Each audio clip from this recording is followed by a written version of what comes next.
තෙරුවන් සරණයි. තුන් ලෝකාග්‍ර වූ සම්මා සම්බුදුරජාණන් වහන්සේගේම කාරණයක් නිමිති කරන අපට මේක පැහැදිලි කරගන්න ලේසියි.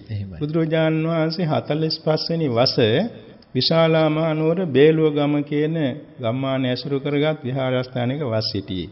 භාග්‍යවතුන් වහන්සේට හැදුන බරපතල රෝගයක්. ශක්තාතිසාරය. බෙහෙත් කරනවා සෝයක් නැහැ. වෛද්‍යරු බෙහෙත් කරනවා සෝයක් නැහැ. ආනන්ද ස්වාමීන් වහන්සේ උපස්ථාන කරන් උන්වහන්සේට හරියම දුකක් ඇති වුණා. අපවත් ඒ පිරිනවම් පායි කියලා තරමට ලෙඩේ උස්සන්න වුණා. ඉතින් මේ වෛද්‍යවරුන්ට සෝ කරන්න බැරි ලෙඩේ භාග්‍යවතුන් වහන්සේ රහත් ඵල සමවතර සමවද සමවැදී ඒ හේතුවෙන් අර රෝගේ යටපත් වුණා. රෝගේ යටපත් වුණා. තව මාස ගානකට. ඒ කියන්නේ වස් කාලයේ තියෙන 4 මාසයයි ඊළාට ඉදිරියට පිරිනවම් පාන්න තියෙන වෙසක් පොය දවසක ඊළඟ ඒ දක්වාම උන්වහන්සේට පුළුවන් වුණා මේ රෝගේ වේදනාව යටපත් කරගන්න. භාවනාවෙන්. භාවනාවෙන් කියන්නේ භාග්‍යතුන් වහන්සේගේ භාවනාව රහත් ඵල සමවත. ඒක විපාකසිතක් අතිශයම සාන්ත විපාකසිතක්. අපේ సంతානයේ රූප උපදවන සිත් තියෙන ඔක්කොම දැන් අරූප විපාකසිත 4 ඇර ඊළාට දෙපස් විඥාන සිත් 10 හැර. එහෙමයි. 14ක් අඩු වෙනවනේ. එහෙමයි. ඒ වයින් රූප උපදවන්න බෑ. එහෙමයි. ඒ හැර අනිත් සියලු සිත් නිසා රූප උපදවනවා. ඒවට එන චිත්තජ රූප කියලා. එතකොට මේ චිත්තජ රූපයන් సంతානෙහි යම් සිතක් නිසා නම් හටගන්නේ.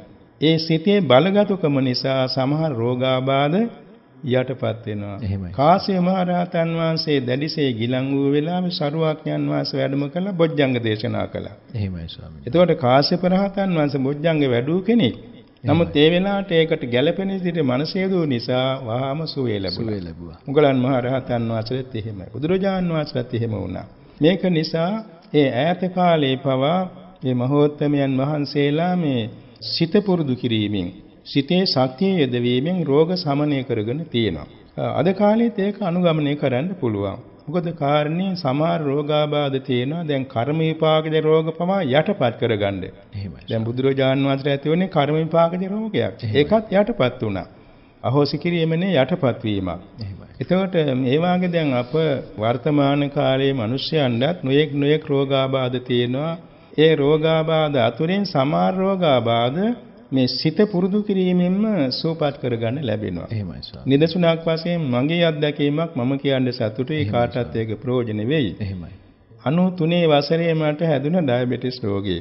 එහෙමයි. මුතු මං කෑමෙන් නෙමෙයි හදාගත්තේ කාලේ අධික ලෙස අවිවේකයක් තිබුණා.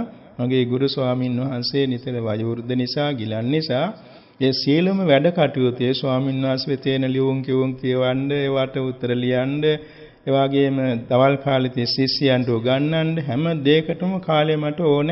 ඉතින් මං සමහරට රෑ 1-2 වෙනකන් නිදි මාරනවා. අය පාන්දර 4ට අවදි වෙනවා. වැඩි කල් යන්න ඉස්සර මට ඒ රෝගේ හැදුනා. එහෙමයි. අන්තිමේ මාසෙකින් තමයි රෝගේ හොදට විස්තර දැනගත්තේ. ඉතින් වෛද්‍යවරු මට බොහොම කරුණාවෙන් උපස්ථාන කළා කිව්වා දිගටම බෙහෙත් ගන්න ඕන.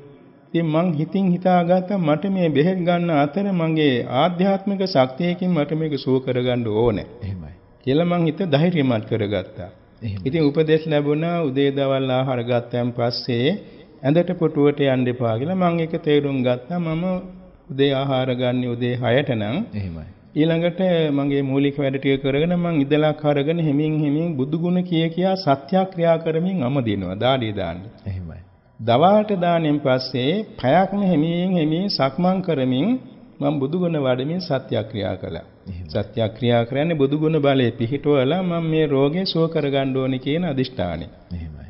පුදුමී කියන්නේ ඉතින් වරින් වර වෛද්‍ය පරීක්ෂණ කරනවා මාස්පතා බෙහෙතුත් අනුපිළිවෙලින් ගන්නවා. හැබැයි මම බෙහෙත් අනුපිළිවෙලින් ටිකෙන් ටික මම ඕනකමින් අඩු කරගත්තා. එහෙමයි. 3 වේල ගන්න එක 2 වේල ගන්නවා. 2 වේල ගන්නකොට 1 වේල ගන්නවා. 1 වේල ගන්න එක බෙහෙත් පෙත්තෙන් භාගයක් ගන්නවා. එහෙමයි. මේ වෛද්‍යවරුන්ට පෙන්නමින් මම මේ කරන්නේ. එහෙමයි. අන්තිමේදී මට වෛද්‍යවරු කිව්වා ස්වාමින් වහන්සේලා දැන් මේ සීනි වැඩෙන්නේ නැහනේ. සීනි වැඩෙන්නේ නැහැ ලේවල.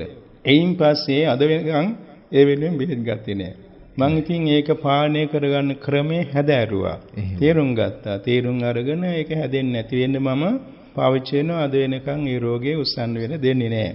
මගේ උපදේශ ඇතුව දැන් කීප දෙනෙක් ඉන්සියුලින් විදින රෝගීන් පවා නිරෝගී වෙලා ඉන්නවා. එහෙමයි ස්වාමීනි. මගේ අත්දැකීම කියලා දීලා. එහෙමයි. ඒ වගේ මහත්මියෝ දැන් මේ රෝගාබාධ පවා යටපත් කරගන්න අපේ සිත පුරුදු කිරීමෙන් හිතේ කුසාසිත වැඩි දියුණු කිරීමෙන් රෝගාබාධ යටපත් කරගන්න පුළුවනි. එහෙමයි. විශේෂයෙන්ම සිදු වෙන්නේ දැන් මේ කුසාසිත පහළ වෙන්න කුසල චේතනාවේ ශක්තියෙන් අලුත් නිරෝගී රූප කලාප උපදවනවා.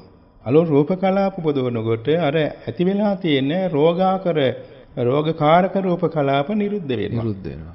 ඒ කියන්නේ අඳුරක් තියෙන තැනට එළියක් දැම්මා වගේ. එහෙමයි ස්වාමීනි. අඳුර නැසෙනවානේ. එහෙමයි. ඒ වගේ තමයි මේ මානසික ශක්තිය වශයෙන් අලුත් හොඳ කුසල් කරනකොට භාවනා කරනකොට භාවනාව නිසා ඇති වෙන ආධ්‍යාත්මික පිරිසිදු කුසල චේතනාවේ ශක්තියෙන් අලුත් නිරෝගී රූප කලාප පහළ වෙනවා. එහෙමයි.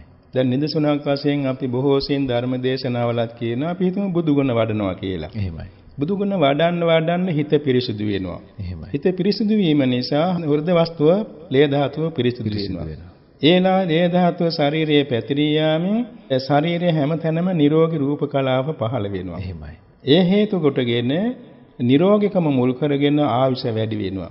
ශරීර වර්ණ සම්පත්තිය වැඩි වෙනවා. ශරීර සැපේ වැඩි වෙනවා. ශාරීරික ශක්තිය වැඩි වෙනවා. නුවණ වැඩි වෙනවා. ඒ සඳහා තමන්ගේ අර හිතේ දියුණු කරගන්න කුසලයේ නිසා තමාට පරිසරයත් බොහොම වාසනාවන්ත වෙනවා. එහෙමයි. තමන්ගේ වාසස්ථානයේ තමන්ගේ වටා පිටා පරිසරයේ පවා බොහොම වාසනාවන්ත බවට පත් වෙනවා. අවශ්‍ය සම්පත් ගලාගෙන එනවා. මොකද්ද? හිත පිරිදු කිරීමේ ශක්තිය නිසා. එහෙමයි ස්වාමී. ඒ වගේ තමයි භාවනා වශයෙන් මේ ආනපාන සතිය හෝ වෙනත් හෝ භාවනා ක්‍රමයක් අනුගමනය කිරීමේදී ඒ රෝගාබාධ යටපත් වෙනවා. මේට අවුරුදු 30කට පමණ ඉස්සර අපේ හිතවත් මහත්මයෙක් දැන් එතුමා ඉන්නේ විදේශ රටක උගන්වනවා. ඒ මහත්තයා කිව්වා අනේ ස්වාමීනි මට රෑ දවල් දැවිල්ල. මුළු සරුවාංගෙම දැවිල්ල. කොච්චර නෑවත් කොච්චර දේවල් ගෑවත් දැවිල්ල. මං කිව්වා මහත්මියෝ ඔය කායික දාහය ඇති වෙන්නේ කර්මයක ප්‍රතිඵලයක්. අතීත භව සංසාරේ ද්වේෂ මූල අකුසලයක ප්‍රතිඵලයක්. මෙන්න බෙහෙත කියලා මෛත්‍රී භාවනා කරන්න දුන්නා. එහෙමයි. වැඩි දවසක් ගියේ නෑ මා ළඟට ඇවිල්ලා කියනවා ස්වාමීන් වහන්සේ මෛත්‍රී වැඩුවා දැන් මට සනීපයි. අර භාවනාවෙන් එතකොට ඒ රෝගය යටපත් වුණා. ඒ නිසා මේ රෝගයට ගැළපෙන භාවනා ක්‍රම භාවිතා කිරීමෙන් රෝග සමනය කරගන්න පුළුවන්. හැබැයි ඉතින් එකක් තියෙන්නේ මේ ජීවිතේ රෝග සමනය කරගත්තට සදාකාලික රෝග සමනය කරගන්න එපමණකින් බෑ. එහෙමයි ස්වාමීනි. ඒ නිසා මේ භාවනාව කරතත් මේ ජීවිතේත් ආනිසංස ලැබෙන බව තේරුම්ගෙන මේ භාවනාවේ ශක්තිය මට මේ සසර දුක් කියන්නේ ජරා රෝග මරණ නැති අජරාමර නිවන් සුවත් වේවා කියන අදිෂ්ඨානයෙන්ම කරන්න ඕනේ.